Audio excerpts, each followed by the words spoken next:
জামাই বাবাজি, তোমার জন্য নতুন জামা কাপড়, মোবাইল আর দামি ঘড়ি নিয়ে এসছি না। রাখেন, শুধু আমার জন্য আনছেন, ছোট মেয়ের জন্য কিছু আনেন নাই? দুলা ভাই, এখন কিভাবে ছোট মিয়ার জন্য আনবো? পরের বার যখন আসবো তখন ছোট মিয়ার জন্য শপিং করে নিয়ে আসবো। বাকির নাম ফাঁকি, আমরা বাকিতে বিশ্বাসী না। আম্মা জান, আপনার কাছে ক্যাশ টাকা আছে না? কেন বাবাজি? কত আছে? এই 10,000-এর মতো। 500 টাকা ভাড়ার জন্য রেখে 9,500 টাকা দেন।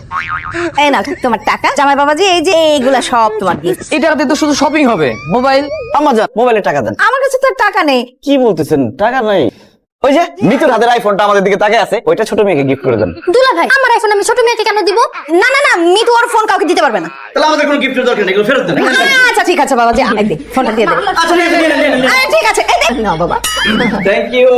আরে এই যে আপনি তো দেখি জামাইয়ের জন্য পুরো শহর উঠাই নিয়ে আইছেন। শুধু বড় মিয়ার জন্য না তো, এই দেখেন আমাকে শপিং করার টাকা দিছে, আইফোন। এই, আপনার সাথে তো কথা বলবো না। আমার সাথে কথা বলবে না কেন? আমার গিফট দিতে হবে। দুই ছেলেকে যা দিছে আমাকে তো তার ডাবল দিতে হবে। আল্লাহ, আরো 1 লাখ টাকা শেষ।